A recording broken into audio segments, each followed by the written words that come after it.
tonight. Now it's one of the newest and fastest growing apps, and it can also be dangerous. It's called Yik Yak, and some say bullies use it, even criminals.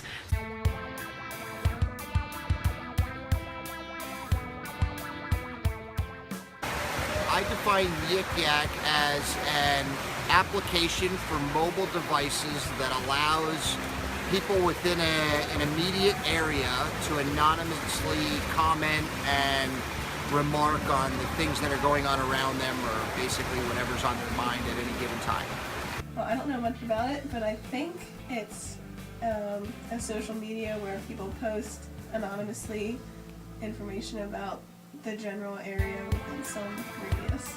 So that's about all I know. Mystical wonderland of college descriptions. Huge turn on when people smell good and are hot, sometimes spicy, wrapped in tinfoil, are actually burritos. Hey, I just got this new app called Yik Yak. Have you used it before? I haven't. Some of my friends have it. It's kind of a weird app, though. I wonder how it came to be. Anonymity has been a growing force in our culture for many years. It drives our elections and has significant weight in much of the reality TV we watch. American Idol, for example, encourages anonymous viewers to submit their votes via text message, on the internet, or by phone. The critiquing of each singer on the show is not done anonymously, but the overall outcome is determined by anonymous voice. Even more anonymous, however, is reality TV's The Voice. Judges turn their backs to performers and must make their decision solely on what they hear. This show has now become more popular than American Idol, and what's its driving force? Anonymity. New apps develop constantly, social media apps included. Anonymous social media such as Ask.fm and Formspring, where users make a profile and people can anonymously ask them questions, has set the groundwork for the development of Yik Yak. Many of the students and faculty were correct. Yik Yak is, according to its website, an anonymous messaging app that allows users to create and view posts, called yaks, within a 10-mile radius. Users can also expand the conversation by posting replies to existing yaks. Yik Yak was able to incorporate anonymity, that the culture has grown to value, and maintain the popular parts of applications like Twitter. Its original intention was to mimic conversations around college campuses, be it on the bus loops, in restaurants, or even in class. I hate thirsty dudes that try to pick up women on Yik Yak, and so do my 20 puppies that run around my dorm in 302 Beaver. I have Starbucks. Andrea, are you watching the news? No, I'm running Yik Yak. Yik Yak? Can anything good come from Yik Yak? Yik Yak has been used to spread positive news and messages in real time. Messages of encouragement during finals week and lighthearted, funny jokes can be found just by scrolling through the newsfeed. At Penn State, Yik Yak managed to bring together the community to celebrate the lifting of the football sanctions by piecing together a rally outside of Old Main. The event was described by the Daily Collegian as an incredible, fun experience. It was during this time that Yik Yak began to show its dominance over other popular social media sites like Twitter. With students scrolling through Yaks on a weekly, daily, or even classly basis, it isn't hard to see that Yik Yak is on the rise. Do you have a Yik Yak? Yes, I do.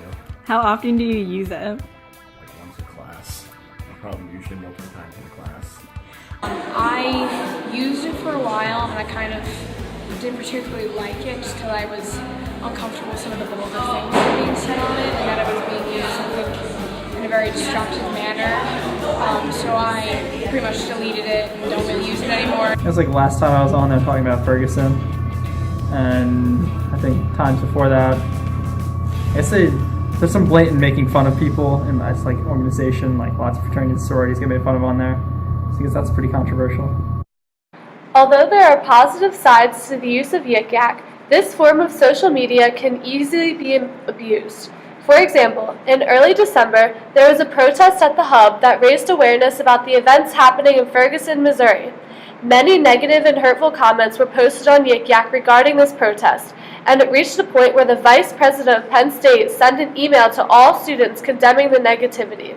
In the email, the vice president stated, "The lack of civility and respect evident in the many posts is disappointing and counter to the values we embrace as a diverse community of scholars and citizens." Another recent event at Penn State involving Yik Yak regards the shooting threat posted in October. An anonymous individual posted on Yik Yak, I am going to kill everyone in Penn State, Maine on Monday. I got 5 beta mags of AR-15 and shoot everyone in the hub at 12. This is a warning.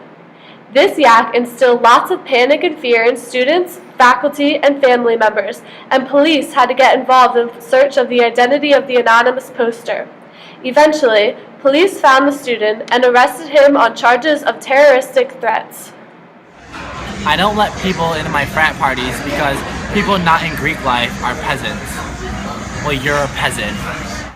Anonymity has a powerful impact on how civic engagement is performed in society.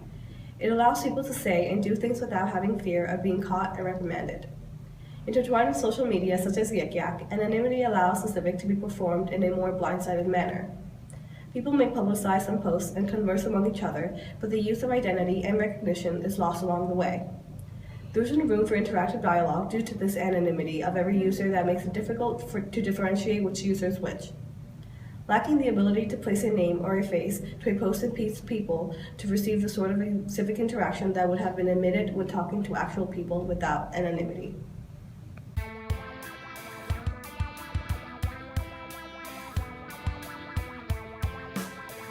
Unless there's a consistent negativity with it, then yeah, it should be off. But other than that, as long as it stays clean and supportive of campus and the university that it's at, then it should stay off. That's a pretty much huge thing. You should be able to keep it.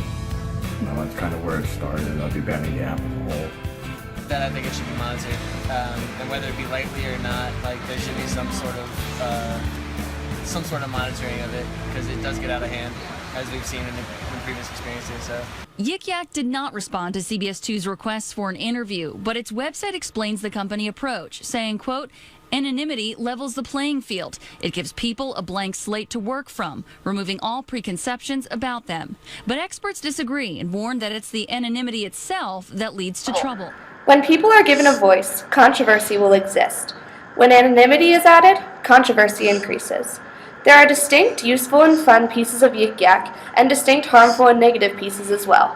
In time, Yik Yak will become less popular, and a new app will take its place. For now, its level of moderation and amount of use is left up to individual areas, keeping in mind that though no individual is pointed out, it does say a lot about the community. So always think before you yak.